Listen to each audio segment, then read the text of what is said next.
first and only LGBTQ plus daily evening news. It's time to queer up the news. It's 8 p.m. Wednesday, July 6, 2022, and we're literally out of the closet and into the headlines. So many of your important stories we're going to tell this evening on Queer News Tonight.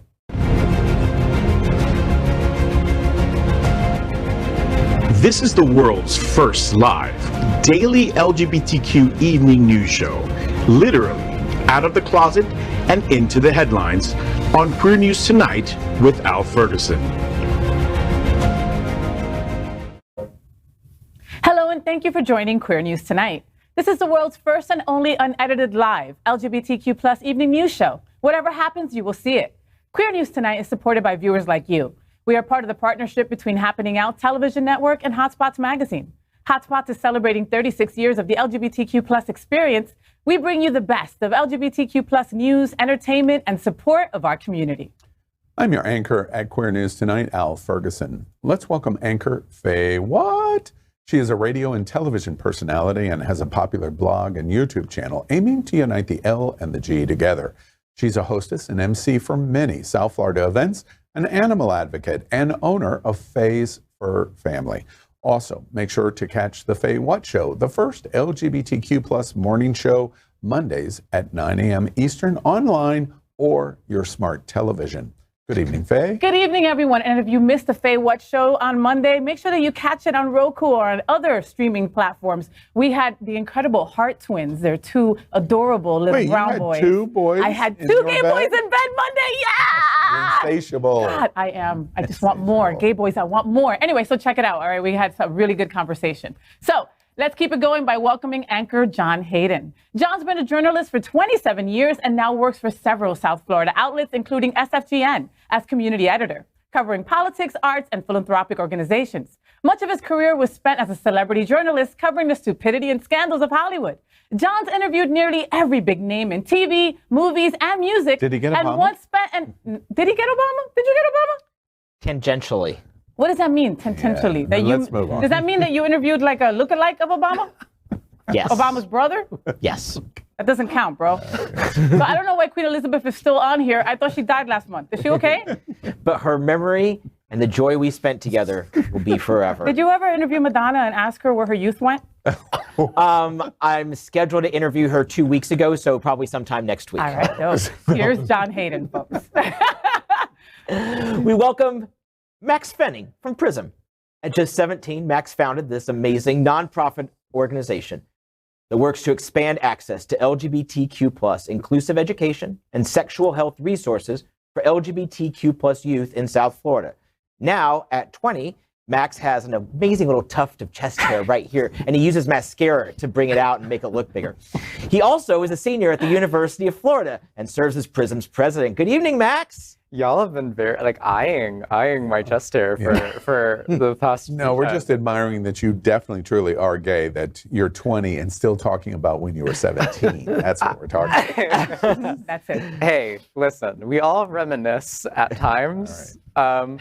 Let's welcome anchor. Let's welcome anchor Gregg Shapiro, an inductee to the Chicago LGBT Hall of Fame. Gregg is the author of 8 books, including his latest, Fear of Muses, an entertainment journalist whose celebrity interviews and music reviews run in a variety of regional LGBTQ+ and mainstream publications and websites. His movie review column, called Screensaver, can be found in South Florida Gay News, San Francisco's Bay Area Reporter, RottenTomatoes.com, and more. Good evening, Gregg. Hey, was that a wax figure? Because it never moved. It hasn't even blinked. Blink. Oh, there he is. Hi, Gregg. Happy National Wax Figure Day. Good evening. We are the reporters for Queer News Tonight. Gregg, you are so white. Like, do you see how white you are? Like, you get some rouge, a little bit of bronzer. Or, yo, we live in South Florida. Go outside into the sun for like 10 minutes. I'm looking tan right now. This evening, we begin with the queer headlines. The LGBTQ plus community in South Florida and across America is diverse. Our community across the world is vast. And here are the bullet points of the queer news for today, Wednesday, July 6th.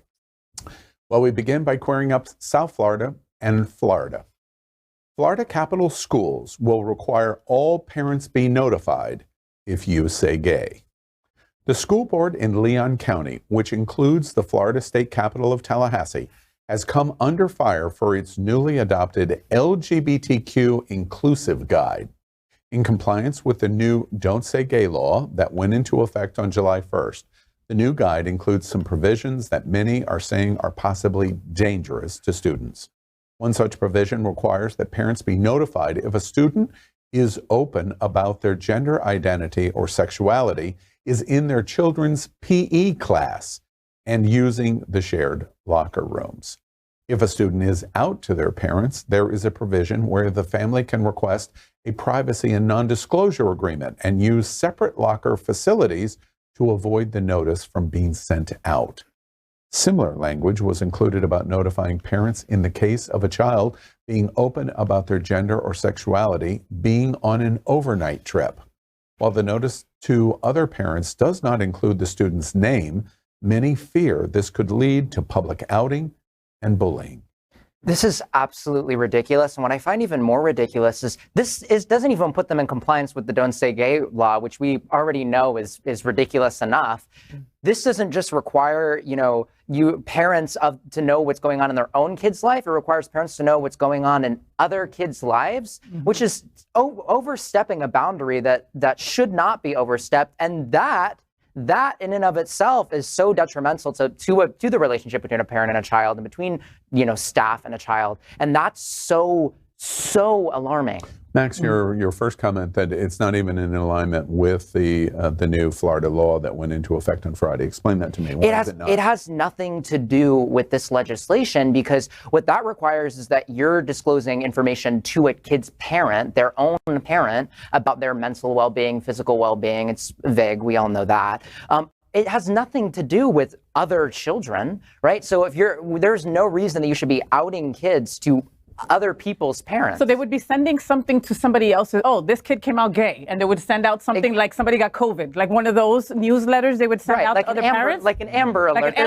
There's a gay person in your kid's class, and it demonizes a gay Amber Alert. And it demonizes LGBT students. It demonizes LGBT youth, saying this is something that needs a warning label. This queer child needs a warning label. They are toxic. They are a danger to your children. And it sounds like they're equating it with sex offense, with sex offender notification. Yeah, that you're a criminal, right? Because of your gender or identification or your sexuality. I'm curious in terms of LGBT reaction. I hear you loud and clear that this is a significant escalation in Leon County, our capital city in Florida, beyond Don't Say Gay. Why is it not gravitating in terms of national news today? We're reporting it, of course. But we're Queer News Tonight. Why is it not receiving lots and lots of national news? I think that people are spent. I think that we are coming into a situation that we saw with the COVID-19 pandemic, that we see with all of these injustices, where it becomes so normal that it's not even newsworthy anymore. That's what's terrifying. This is heinous. This is scary. This is dangerous. Is what it is. People will die, okay? Right. That's the bottom line. When I was a kid, I was not out to my parents, and if anybody said to me something like, I'm gonna tell your parents, I would be deathly afraid, because I would be immediately thrown out of my home, okay? So being a young girl in that state, I thought about suicide more than one time. That is not an original thought when it comes to LGBTQ plus youth right now, because of this impending law, because of this law, excuse me. Matthew, I want to piggyback onto that observation. Matthew Shepard taught us a long time ago. The Trevor Project continues to teach us that among the top problems that we have among youth in schools, regardless of race, color, creed, gender, sexual orientation, it's the same number one problem, which is bullying. Yeah. This seems to put a target on these students' back in Tallahassee and Leon County to say, you are intentionally different, and the decision makers in Leon County schools are saying, okay, you're different, but we're going to pile on in that bullying to try to either shame you or quiet you or pretend that you don't exist, or best of all, we don't want you to acknowledge you exist. Otherwise, we put a paint crosshair on your back. With no safe space for anybody to go to, okay? Again, another thing, when I was in high school, there was these stickers that were on the teachers' doors, and all they said was, there's a safe space. If you're going through some stuff at home, if you're being abused, whatever it is, you can come here, and a teacher or a guidance counselor will be here for you. Now that will not be possible for someone that's LGBTQ. Teachers are already taking down their anything that has a rainbow and says safe space. That this is a place that you can come to. This is state sanctioned. This is state sanctioned bullying. It is state sanctioned segregation, because as soon as you come out, now, well, obviously you're checking out everybody else in your gym class, so you must be separated and put away. This is put you back in the closet, shove you as far back in the closet as we can put you, and then until hopefully you will be mentally scarred and never come out, or you'll just kill yourself. Those are the goals of this legislation. I'm curious, Max. You leading PRISM, which is a youth organization designed to voice for LGBTQ youth. This happens. It falls outside of the parameters of Don't Say Gay, so it's an initiation of another worsening step of what we're watching in Florida. What do you suspect is behind this? What's the school board in Leon County's intention of whatever the problem is that they think is the problem, and why do you think they're doing this? I think that this is just showing another step in a long-standing trend towards demonizing trans people and demonizing queer people in a way that we haven't seen in frankly quite some time, and a doctrine that I was hoping was on its way out until this year. And that's what's so scary and what's so dangerous is it implies that queer people, just by nature of being queer, are predatory, are dangerous. I'm really surprised that they're going to allow LGBTQ plus teachers to continue teaching. Because if just us existing and breathing is sexualized to the fullest degree, then their representation as an LGBTQ plus teacher, then that wouldn't be okay. The obvious answer to that question is you're okay as long as no one knows you're LGBT. If you can accomplish that, I know. When I first started looking into the details of what Leon County School Board was doing, it's shocking.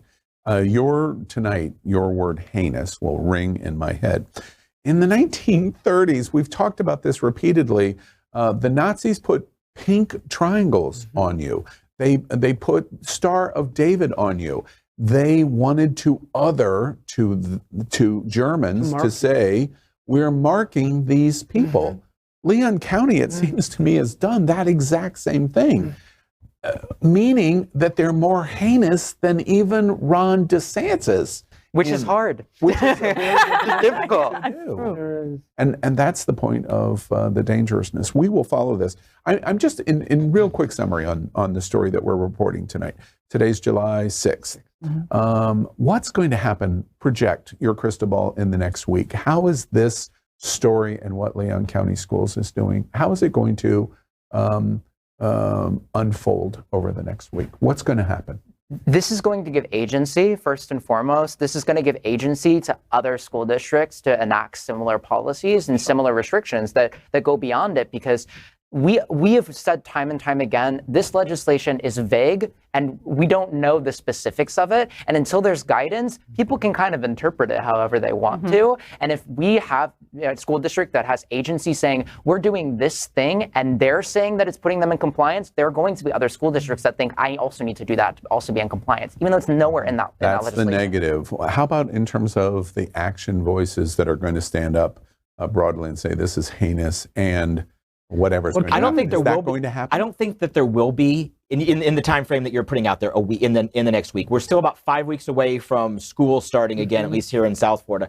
I don't think until there's a story, until there's an actual face attached to it, and this is just from a journalist perspective, that until there is an aggrieved student, until a student dies because of this, until there is someone to attach to the story, a face to put with it, I don't know that we're going to see a whole lot. I think it's going to get way worse before it gets better. I think we're going to see a lot of teachers quit, and that'll be how they'll stand their ground, kind of, so to speak. But I really see we're going to see awful stories coming up soon. I'm curious, to be honest with you. I'm curious what our viewers are going to do. We are reporting, in my opinion, an incredibly, incredibly important story that is flying under, at least in the first hours, under everyone's radar. What I think that we're going to see, to Gregg's point, I mean, not to Gregg's point, sorry, to John's point, you're both bald, that's why I'm second. Wow, we jumbled you together. We would never do that. Please get to my story. to John's point, I think that what we're really going to see is we talked about youth activism and we talked about the ways in which young people are engaging in this fight. You're going to see the ways in which young people are engaging in this fight once this is in place, or once the school year starts. The ways in which young people are really going to be taking action on campus, and whether that be malicious compliance or malicious, protest. That's what we're really going to see, and that's where this fight is going to pick up. At the end of the day, before we move on to John, at the end of the day, students can be vicious to each other. That's what bullying is all about. It is almost impossible to stop bullying. All you can do is manage bullying in schools.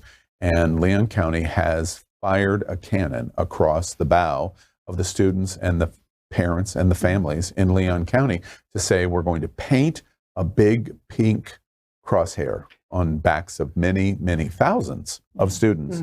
And we're going to see terrible results of this. Terrible. Well, we move on and we queer up South Florida gay news. Republicans attack reporter over "Don't Say Gay." Don't say gay. As inane as it sounds, that is the latest right-wing attack on LGBTQ plus people. And in the middle of the fight is a gay South Florida Sun Sentinel reporter, Scott Travis. In this week's SFGN, online and on stands tomorrow, I look at the new level of pettiness from the right. It began when Travis linked to a story about the Don't Say Gay bill that just became law on Friday. Now, technically, the name of the law is Parental Rights in Education, but became known as Don't Say Gay, much the same way as the Affordable Care Act is ubiquitously known as Obamacare. But this time, right-wingers are having none of it. Travis's Twitter account blew up, including a response from possibly shadow Trump advisor Stephen Miller that reads, quote, "That's not the name of the law." Travis tweeted back, "That's why it's in quotes. But the name recognition for Don't Say Gay among the public is far higher than the bill's actual name. It's a good lesson in marketing and branding," end quote. Now, that's all it took for the right to declare a gotcha moment. Miller responded, quote, "The lie is good and journalists will use it if it's branded well. This is a good lesson," end quote. Travis shot back, quote, "Not just journalists, the name stuck," end quote. Well, that tone doesn't just encourage people to act out against LGBT+, it empowers them. The law prohibits mentioning anything related to sexual orientation in lower grades in Florida, and anyone who disagrees, including the students that are purportedly being protected, well, they get shot down. Travis has been with the Sun Sentinel for more than 20 years and is part of the team that shares a Pulitzer for their coverage of the Parkland school shooting aftermath. And you can read more on my story and his response in this week's SFGN, online and on stands tomorrow. And didn't you also say that Travis is part of our community? Yeah. Yes. Yes, he is gay. And his story, which SFGN has covered previously, his story is fascinating, how his journey of coming out, not only personally and professionally, it's worth reading into. He's a professional, and he seems like a really good guy. It's interesting to me because the story, your story in SFGN is quite good, but it's a story about nothing. Yes. And what's interesting about it is this very big story is a story about nothing. The Republicans and the conservative GOP are complaining that they got outmarketed. And the GOP has frequently, over the last decade, been far more successful than the Democrats, in my opinion, in watching both sides, have been far more successful in playing the chess game, the game of thrones. And the Republicans have been much better at it. Donald Trump is a perfect example. He has branded every Republican candidate that ran against him in 2016 as Little Marco, or whatever the phrasing of the label would be. And it started in 2009 and 2010 and 11 of Obamacare. And they really decimated the response of the limitations of what was going to come from the National Healthcare Act that was brought about with the president of the United States at the time, which happened to be Obama, to clarify, to say, wait, Obamacare equals something we think is terrible, but we're never going to explain it to you. We're never going to give you an alternative, but it's Obamacare. It's bad, so you know it's bad. It's bad. And that's the thing is Republicans have always been really good at marketing, or at least have been good at marketing as long as I've been able to understand politics. And that's why it's especially annoying that they're saying, oh, this isn't what it's called. This isn't what the bill is called. If I hear one more person say the bill doesn't even say gay in my comment section on TikTok, I swear to God, I will shut down the whole app myself. I'll find a way. It's ridiculous. Sure you will, millennial. Yeah, my 2 years of computer science and college, yeah. Right. Well, but talking about names, PRIE, right? The parental rights couldn't be a better acronym. PRI. That's exactly what they're trying to do. They're trying to pry. Yeah. Great acronym. Yeah. Next up, we queer up gay culture. Misery gay candidate is mad as hell after Vandal defaces his campaign banner with anti-gay slur. The campaign banners for Justice Horn, who is running for the Jackson County, Missouri legislature, were recently vandalized with the word fag.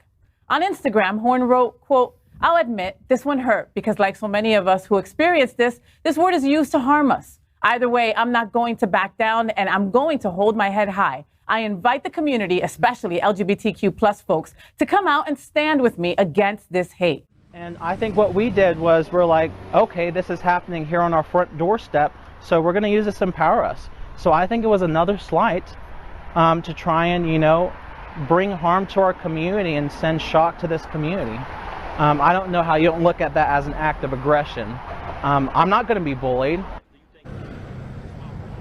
Now, Horn says the incident shows why Jackson County needs LGBTQ representation on the legislature.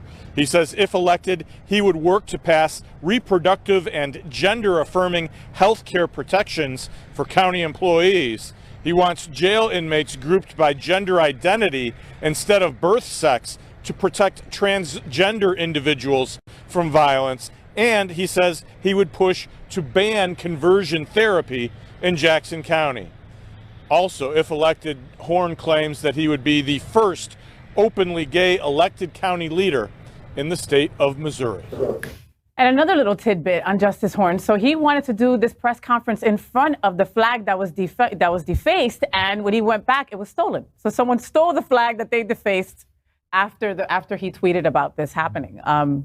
Yeah, this sucks. Didn't this happen to Scott Galvin like a decade ago? Yeah. Why are we still dealing with this 10 years? It's happened to many of us. Here's the reason why. That's a great question, and here is the reason why.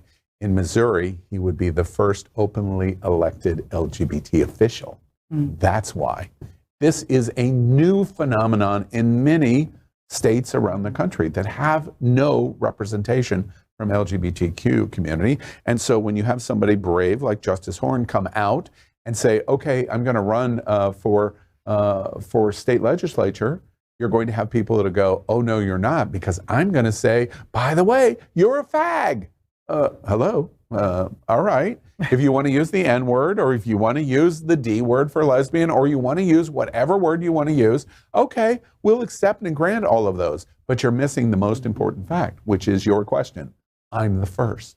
If I get elected, I'm the first. That's why this is happening. And he got a lot of publicity because of this. Yeah. So it backfired on the idiot that put that defaced that. So exactly. good for You've you. elevated his. And by the way, I tell this story over and over again. We started in January of 2020, like 7 days after Wuhan, China breaks out. And we had a long argument for an entire quarter. It's happening out, was happening, but we were going to launch this news show. And we ended up launching this news show as Q News tonight. And it was because we didn't embrace the word queer. And it's and now you can't shut us up on not wanting to say Q because somebody else used it in a very bad way. And queer. Say it along with me. Queer. Right? Queer. And I just say to Justin Horn, the exact same principle applies here. Yes, it's an offensive phrase, but you adopt it and then ram it down everyone's throat and become the first LGBT elected official in Missouri. Good for you. Keep fighting. You have a lot of friends here at Queer News Tonight. Next, let's queer at the USA View. Biden to honor Megan Rapinoe with Presidential Medal of Freedom. Openly LGBTQ plus soccer star Megan Rapinoe will be one of 17 people honored with a Presidential Medal of Freedom at the White House tomorrow. Rapinoe is not only a women's World Cup champion and Olympic gold medalist, but also a prominent advocate for gender pay equality, racial justice, and LGBTQ+ rights. Also to be honored is Alan Simpson, a former Republican senator from Wyoming who was an outspoken supporter of abortion rights, LGBTQ+ rights, and equality. According to the White House press release, quote, President Biden has long said that America can be defined by one word, possibilities. These 17 Americans demonstrate the power of possibilities and embody the soul of the nation, hard work, perseverance, and faith.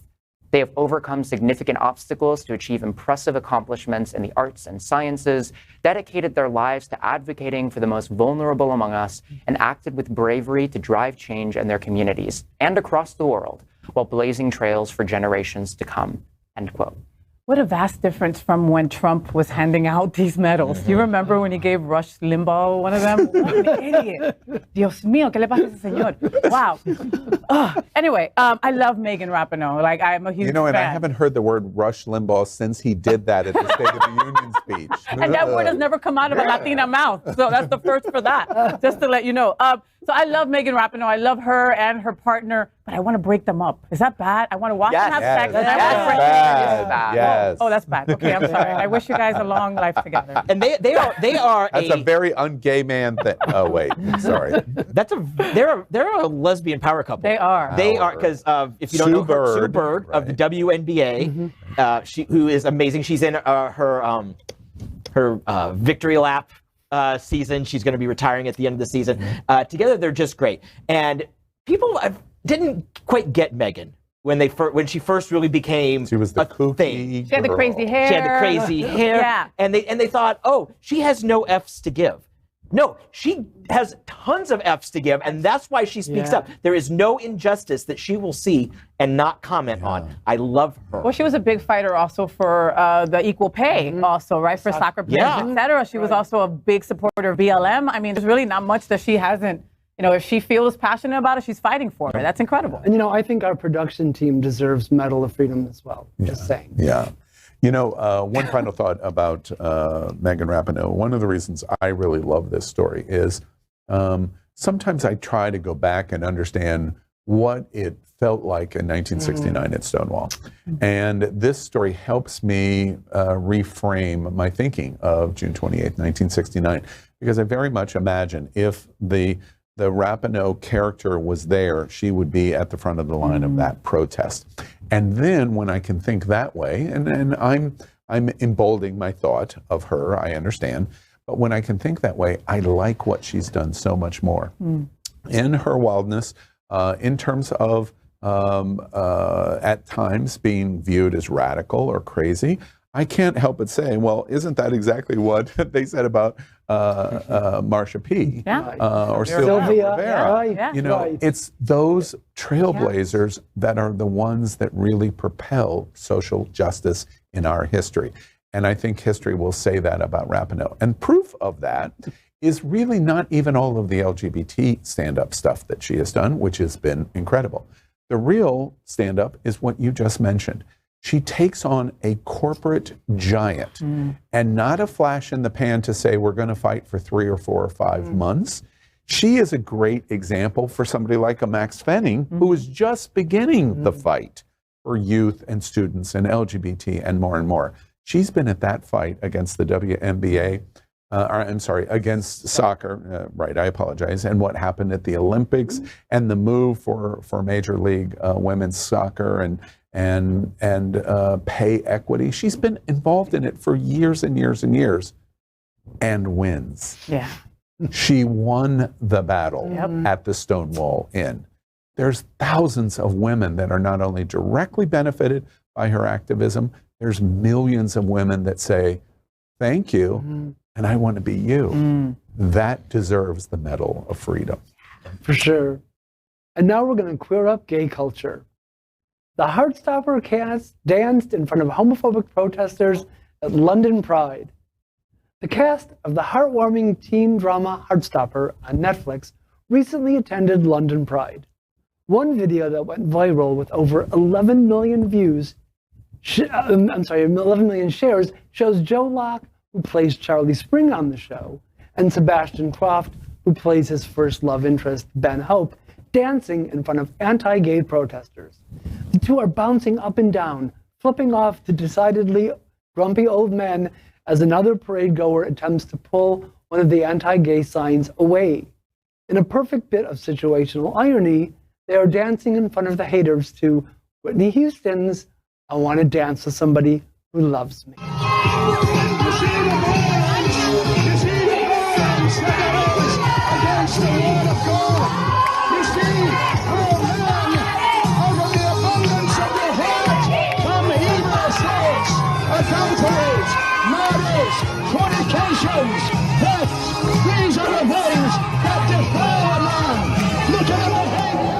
Lovely. This is so awesome. This is cathartic. You know, Cathartic. my favorite kind of content is counter-protesters for the Westboro Baptist Church, so this is right in line with that. And those idiots have obviously made it there as well. Yeah. I mean, ugh. And Terrible people. old white guys in suits with Bible verse signs, not just an American problem. Yeah, that's absolutely true. Yeah, they always tell us to not deal with the protesters when they're out there, you know, at our prides, because they have their right to also protest and all of them. But some of them really do pass the mark and are very rude and bullying to people walking by. So, you know, a lot of these protesters deserve exactly what these guys threw at them. Yeah. Just And it went viral. You know what? Just hand them one of those dick waffle things that they had at Miami Beach Pride last time, and then I'm sure they'll be happy. They'll get over it and go home. You know, I have Dick to. waffles? It's not what you think. John is like, I didn't get any. Stop. Where do I order mine? Can I order extra whipped cream with You it? know, or- stop. Maple syrup. You know, I feel a little creepy to say I love Heartstopper. I binged it. I have binged it a second time. Oh, If you wow. haven't watched Heartstopper, you really should. Because you want to see Olivia Colman. It's She's so great. Yeah, that's it. And it's like Love, Simon, but completely different. Are you Simon. sure you want us to binge it? Because the last time you wanted us to binge something, it got canceled. Yeah, so that's true. Oh, this has been renewed. Yeah, it's been renewed, and it's a mammoth hit, British, young adult comedy. That's why I feel creepy about it. But it is great, and you should watch Heartstoppers. The other thing that's wonderful about this is we're so proud of London. We're A million, all, right? come on, 1 million people came to that parade over the weekend, and London was on its knees. Pride in Britain and London especially was even harder hit than it was in the United States. And there was so many questions about it, and they have just roared back. And so we're so happy to see this and moments like this. And to your observation about protests, I always point out in 2016, when I was at the Stonewall Pride, a huge crowd, about over 250,000, not as big as London. And we were marching with Eddie Sotomayor's family and Pulse, all of the remembrance placards. It was just 3 weeks after Pulse, and we would hear Eddie's name chanted over and over again at different times in the parade. And it would start up and it would go, Eddie, Eddie, and we'd hear it. And it'd get louder and louder and louder. And it wasn't until about halfway through the parade that we realized there was protest groups like that had free speech zones. And they were screaming the most horrible things about Pulse and the people that had been murdered, etc. Except none of the Alan Chuck, none of the Eddie Sotomayor family, none of the people who loved him and were so broken over Pulse could ever hear a single negative word. Because in that way, in that moment, Whitney Houston was singing, I Just Want to Dance with Somebody. And it got us right through it. So I understood that moment. I love that moment. Droning out Thank the you. haters. Drone out the haters. And a little occasional flipping off. That's not so bad. So next we report on our partnership with Sunshine Cathedral, the world's largest queer church here in Fort Lauderdale. We're broadcasting from our permanent set here at Sunshine in supporting that partnership. Happening Out Television Network broadcasts the largest LGBTQ plus religious live broadcast in the world, as more than 30,000 watch every Sunday at 10:30 a.m. Eastern.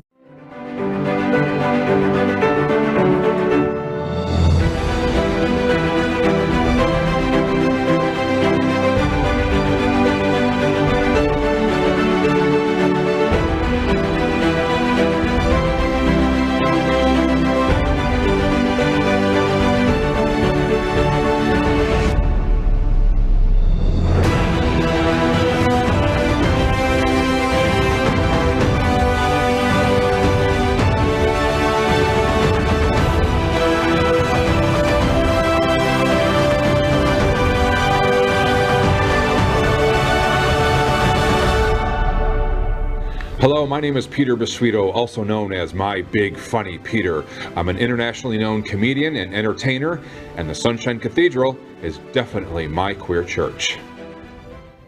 So that's today's news for the LGBTQ plus community on the world's first and only daily LGBTQ plus evening news show. Is our community important to you? You know it is, so help us by liking and subscribing. Ring the bell for updates, and most importantly, share the news with your friends and family. Post this broadcast in the many groups you're a member of. Tonight's stories about our community deserve the attention of your family and friends. Queer News Tonight is the only live LGBTQ plus digital television show in the world that is out of the closet and into the headlines. We need your support. And if our community is to grow, we must tell our stories and bring them to the attention of the broader world. This is the only place in the world that tells these type of LGBTQ plus stories in motion and sound. And that is the passion of the Happening Out Television Network and Queer News Tonight. I'm your anchor, Al Ferguson, and on behalf of these LGBTQ plus reporters, the anchors of Queer News Tonight, including FayWhat, John Hayden, Maxx Fenning, and Gregg Shapiro. We'll see you daily at 8 p.m.